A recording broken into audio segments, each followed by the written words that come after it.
ताई, पुण्यामध्ये कायदा सुव्यवस्थेचा प्रश्न पुन्हा एकदा निर्माण होता. माजी नगरसेवकाची हत्या झालेली आहे, त्यानंतर एका फायनान्स मॅनेजर देखील हत्या झालेली पाहायला मिळते.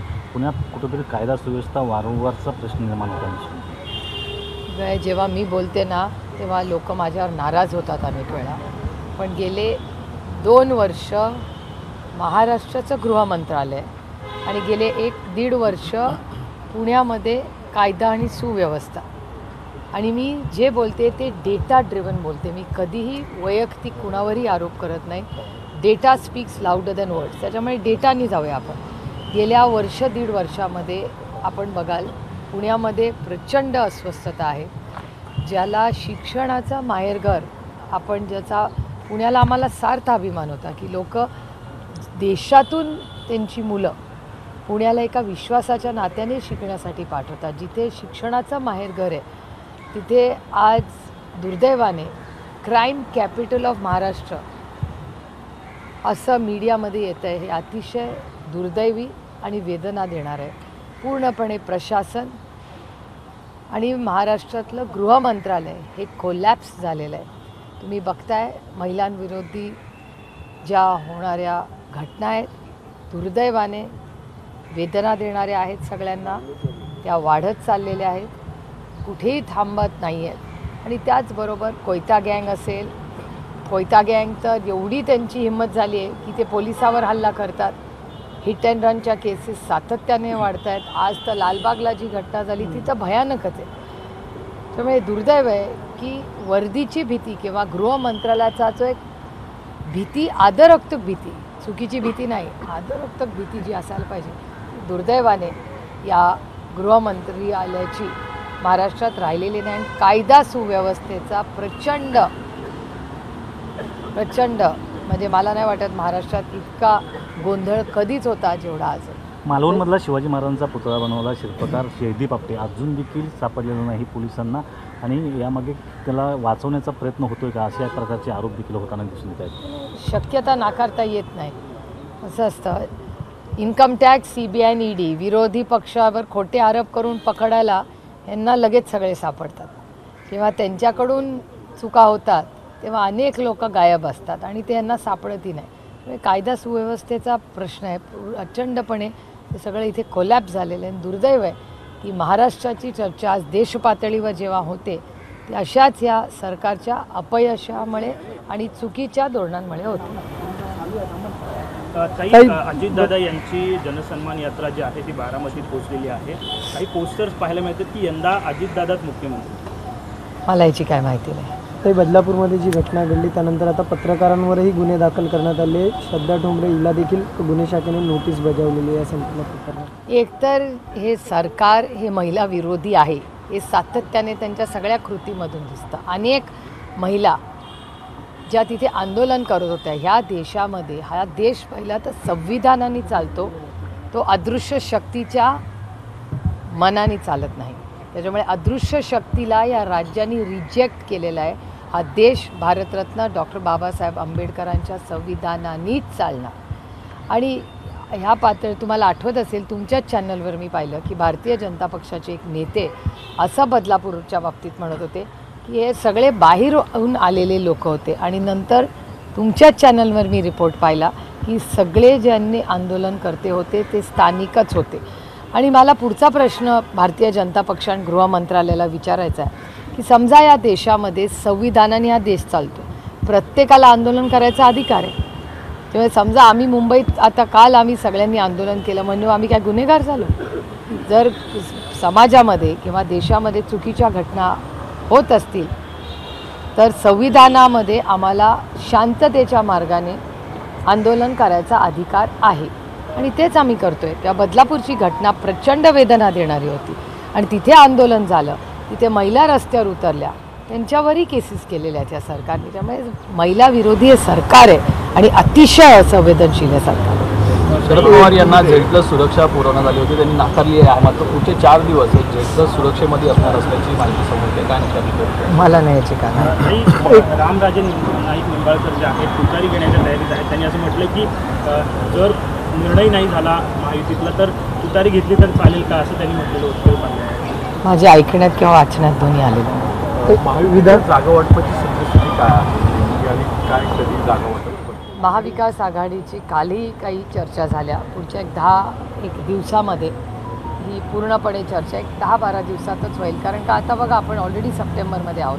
पुढचे 8-10 दिवस परत गणपतीमध्ये सगळे व्यस्त होतील आणि त्यानंतर पितृपक्ष आणि मग दसरा आणि त्यानंतर आचारसंहिता लागेल. एक साधारणपणे जे कानावर येतं आहे, आम्हाला काय माहिती नाही, पण खरं तर ऑक्टोबरमध्येच आपलं मतदान व्हायला हवं होतं. पण अदृश्य शक्ती ही स्वतःला पाहिजे तेच करते अनेक वेळा देशामध्ये आणि त्याच्यामुळे जे काय कानावर येते ते 8-10 ऑक्टोबरला आचारसंहिता लागेल आणि 10 आणि 15 नोव्हेंबरमध्ये पर्यंत मतदान आणि रिझल्ट होईल असं कानावर येतं. त्यामुळे पुढच्या 8-10 दिवसामध्ये आम्हाला हे फायनल करायलाच लागेल. याचं कारण असं की सगळ्या उमेदवारांनाही वेळ मिळाला पाहिजे. म्हणजे आता इच्छुक सगळ्याच पक्षाचे कामाला लागलेले आहेत. पण त्याचबरोबर जितका लवकर निर्णय होईल तेवढं कॅन्डिडेट्सला जास्त योग्य राहतं. भाजपाच्या सर्वाधिक 150च्या आसपास जागा लढवतील असं म्हणलं जातं. त्यांच्या पक्षांचं नावाचे मुख्यमंत्री पदाचे होते. मग अशा कुठेतरी मी तुम्हाला खरं सांगू, एकतर त्यांनी काय करावा त्यांचा अंतर्गत प्रश्न आहे आणि भारतीय जनता पक्ष त्यांच्या मित्रपक्षाशी कसं वागतं हे मी 18 वर्ष खासदार आहे. दिल्लीमध्ये मी फार जवळून पाहिलेलं आहे. त्यामुळे मला काय फार आश्चर्य त्याचं वाटत नाही. पण शेवटी त्यांनी आपल्या युतीमध्ये आघाडीमध्ये काय करावं तर त्यांचा अंतर्गत प्रश्न आहे. त्याच्यामुळे हा प्रश्न मला विचारायच्या ऐवजी त्यांच्या मित्रपक्षांना विचारलं तर जास्ती संयुक्त. याला जोडून एक सर्वे करण्यात आला आहे राज्यात सध्या विधानसभा निवडणुकीच्या पार्श्वभूमीवर.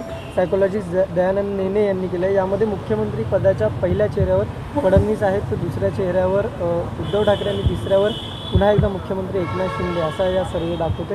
काय वाटतं नेमकं? सर्वे करायचा अधिकार आहे, लोकशाही आहे, कोणी करावं. पण साधारणपणे आमच्यासारखे लोक जेव्हा सर्वे बघतात ना, मी कुठलाही सर्वेला कमी लेखत नाही.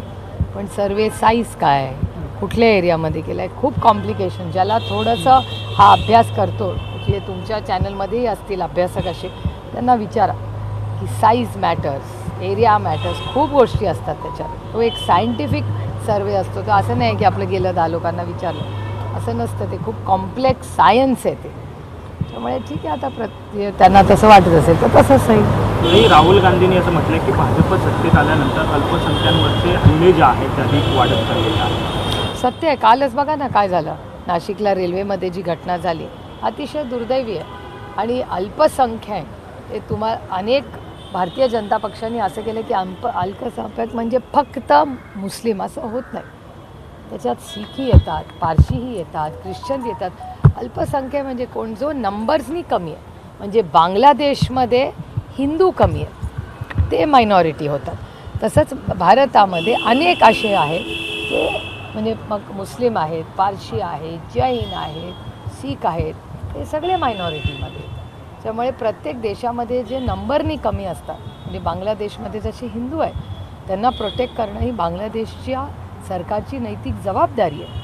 कारण का तिथे हिंदू बांधव आपले कमी आहेत. तसंच भारतामध्ये जे अल्पसंख्याक आहेत त्यांची सगळ्यांची नैतिक जबाबदारी ही कुठल्याही सरकारची असते, साहजिक आहे. तर नितेश राणे असं म्हणत आहेत की माझ्या वाकड्यात जाऊ नका, किड्या मुंग्यासारखं मारेन मी.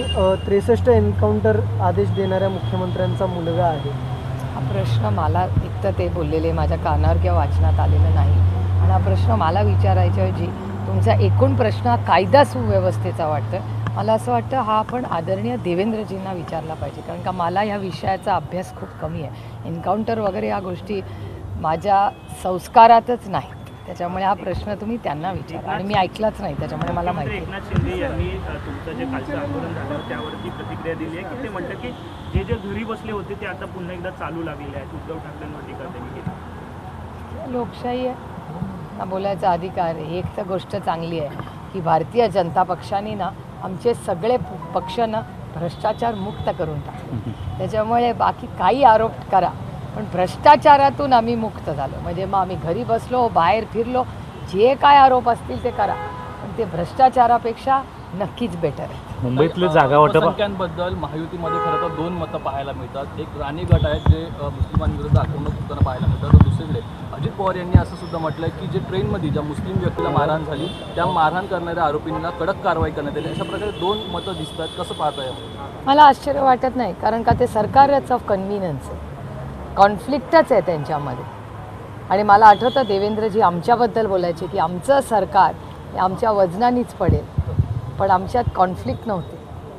आम्ही ईडी CBI वापरायची गरजच नाही. आम्हाला ना ईडीची गरज आहे हे सरकार पाडायला, ना CBIची गरज आहे.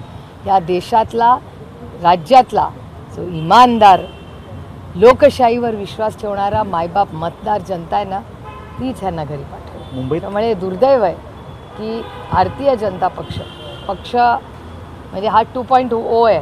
भारतीय जनता पक्ष ओरिजिनल भारतीय जनता पक्ष असा नव्हता. भारतीय जनता पक्ष मी अनेक वर्ष, तुम्हाला आश्चर्य वाटेल पण मी त्यांचं एवढ्यासाठीच कौतुक करीन की एक अतिशय सुसंस्कृत पक्ष. मी अनेक वर्ष त्यांच्या सगळ्या मोठ्या नेत्यांची भाषणं पार्लमेंटमध्ये मी ऐकलेली आहेत. म्हणजे अटलजी, अडवाणीजी, राजनाथ सिंगजी, त्यानंतर सुषमाजी असतील किंवा कैलासवासी अरुण जेटलीजी असतील, आमच्या सगळ्या जरी आमची वैचारिक आमचे मतभेद असतील तरी अतिशय सुसंस्कृत नेतृत्व हे भारतीय जनता पक्षाचं आम्ही संसदेत पाहिलेलं आहे. आता या BJP 2.0 हे जे नवीन आलेली आहे ही भारतीय जनता पक्ष आम्ही ओळखतच नाही. हे खूप वेगळं आहे आणि हे आपले भारतीय मराठी संस्कार नाही. त्याच्यामुळे दुर्दैव आहे. आणि हा कॉन्फ्लिक्ट जो तुम्ही अजित पवार आणि राणे वगैरे तुम्ही जे मला प्रश्न विचारत आहे, हे प्रश्नाचं उत्तर मला विचारायच्या ऐवजी हे प्रश्न तुम्ही त्यांच्या युतीला विचारले पाहिजेत, कारण का हे कॉन्फ्लिक्ट आमच्यात नाही आहे, हे त्यांच्यात आहे. लोकसभा मतदारसंघामध्ये 2 दिवसापूर्वी अजित पवारांचे पहाटे उठण्याच्या विधानावरचे नाराजी पडसाद दिसून येत आहे.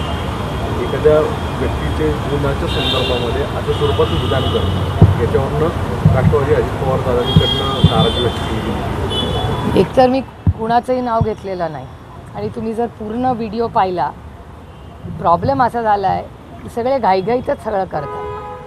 माझी तुम्हाला माध्यमांना विनंती आहे, त्या 9 मिनिटात 9 बातम्या करतात ना, त्या जरा थोड्या 2 मिनिटाच्या करा. त्याचं कारण असं, माझं भाषण जर पूर्ण कोणीतरी ऐकलं असेल, मी माझं भाषण करत होते, त्याच्यात कुणाचंही नाव नाही, कुणाचा उल्लेख नाही. लोक का स्वतःवर ओढून घेत आहेत, हा पहिला मुद्दा. आणि दुसरा मुद्दा, तिथे बसलेले ज्येष्ठ गृहस्थ मला असं म्हणाले, मी 4 वाजता उठतो. मी म्हणलं तो माझा प्रॉब्लेम नाही हो, तुमच्या बायकोला उठावं लागत असेल तुम्हाला चहा द्यायला. It was on a light note. मी कोणाचं नाव घेतलं का? नाही. मी कुणावर टीका कधी केली का? नाही. मी कधीच वैयक्तिक टीका करत नाही. Let's go by data. मी पॉलिसीवर बोलते. आणि अजित पवारांचा जो गट आहे त्यांनी स्वतःवर का ओढून घ्यावं? ते सगळेच लवकर उठताना, तुम्ही पण लवकर उठत असाल, कशावरनं मी तुमच्याबद्दल बोलत नाही? तुमच्याबद्दलही बोलू शकत असेल. मी सदानंद सुळे रोज 5 वाजता उठतात, सदानंद सुळेंबद्दल असेल, सदानंद जेन्युअनली 5 वाजता उठतो. त्याच्यामुळे असं त्यांनी स्वतःवर का ते ओढून घ्यावं ह्याची मला गंमत वाटते. मुंबईतलं जागा वाटप अद्याप रखडलेलं आहे, परंतु दुसरीकडे तुम्ही मात्र अणुशक्तीनगरमधल्या एका प्रचार रथाची पाहणी केलेली आहे. म्हणजे अजून जागा वाटप झालेलं नसताना आता प्रचार रथाची पाहणी करणं इतकं नाही. एखादा कार्यकर्त्यांनी काय आयडिया आणली, एका सशक्त लोकशाहीमध्ये प्रत्येक कार्यकर्त्याला अधिकार आहे ना, तो असं कसं? तुम्हाला फार दडपशाहीची सवय झाली. ABP माझा, उघडा डोळे बघा नीट.